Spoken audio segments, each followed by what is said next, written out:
The air in the kitchen felt wrong, like it had been holding its breath too long. I stood by the counter, my fingers tracing the edge of a coffee mug, its ceramic chipped from a careless moment months ago. My fiancé's voice, soft, deliberate, slicing, still echoed in my skull. I need to find myself before the wedding, James. Let's take a short break. The words landed like a punch I didn't see coming, stealing the oxygen from the room.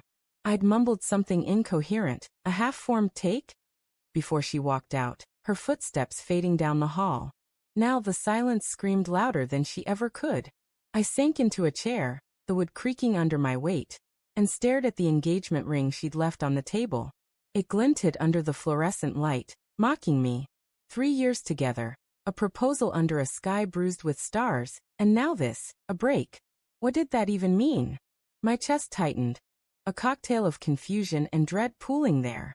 I wanted to call her, demand answers, but my phone sat untouched, heavy as a brick in my pocket.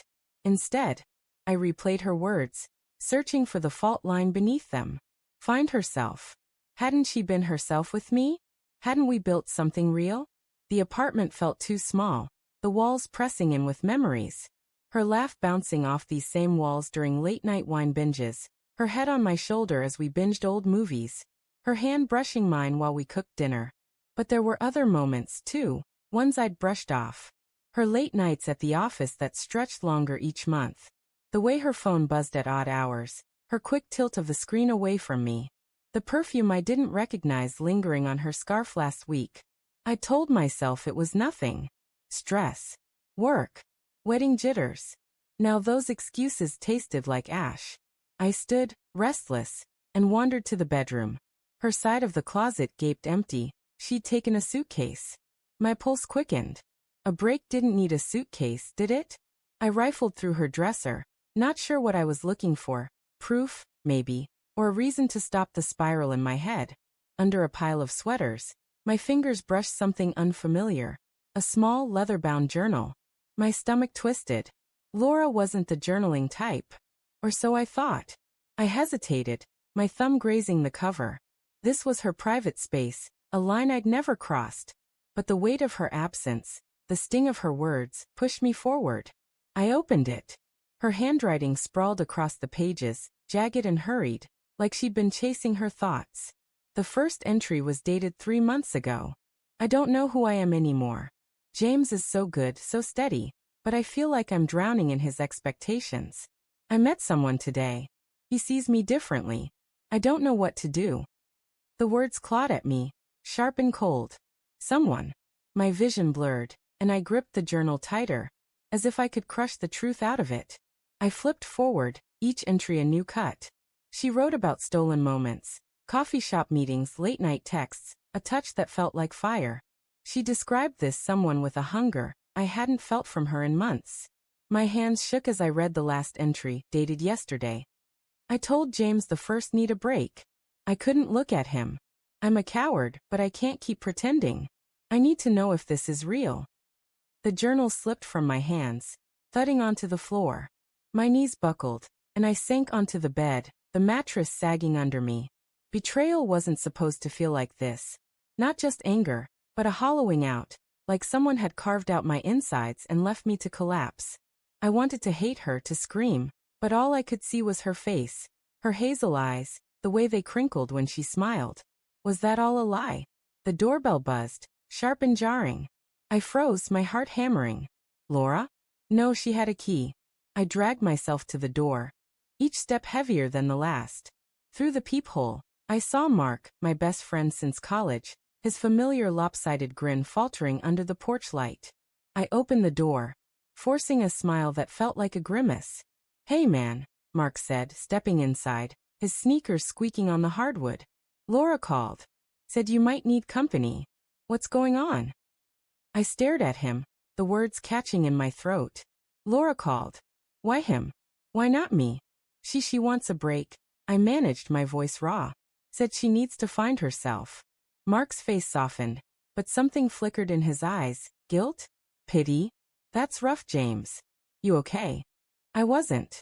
I wanted to tell him about the journal, about the someone, but the words felt too heavy, too real. Instead, I shrugged. gesturing to the couch. Want a beer? We sat, the TV flickering with some game neither of us cared about. Mark rambled about work, but his voice sounded distant, like it was coming from underwater. My eyes kept drifting to his phone, buzzing on the coffee table. A name flashed on the screen, Laura. My stomach lurched. I leaned forward, pretending to adjust my beer, and caught a glimpse of the message preview. I'm at the hotel. Can we talk? The room tilted. Mark grabbed his phone, silencing it with a quick swipe, but not before I saw the flush creeping up his neck. Just work stuff, he muttered, avoiding my gaze. Work, huh? My voice was steady, but inside, I was unraveling. The journal's words burned in my mind. He sees me differently, and now Mark's phone, Laura's name, the hotel. It was him. My best friend. The man who'd stood beside me when I bought her ring, who'd toasted to our future. James, you good?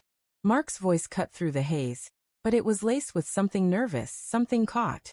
I stood, my hands clenching. Why's Laura texting you about a hotel, Mark? His face paled, and for a moment, the air between us crackled with unspoken truth.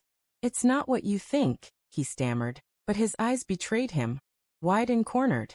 Don't lie to me. The shout tore out of me, raw and jagged. I stepped closer, my fists trembling. How long? How long have you been sneaking around with her? Mark's shoulders slumped, his silence louder than any confession. He didn't need to say it. The truth was in the way he couldn't meet my eyes, in the way his hands shook as he set down his beer. I'm sorry, he whispered, barely audible. It just happened. The world slowed, each heartbeat a hammer against my ribs. I wanted to hit him, to scream, to break something. Anything to make this pain tangible. But all I could do was stand there, drowning in the wreckage of my life. Laura's betrayal was one thing, but Mark's? It was a knife twisted deeper, severing the last threads of trust one had left. I turned away, my voice barely a whisper. Get out. He left without a word, the door clicking shut behind him. I sank to the floor, the journal still open beside me. Its pages a map of my undoing. The ring on the table caught the light again. But now it looked like a relic, a promise that was never true. Outside, the city hummed, indifferent to the ruin inside these walls. And in that moment, I realized the worst part wasn't the betrayal. It was knowing I'd loved them both, and they'd chosen each other over me.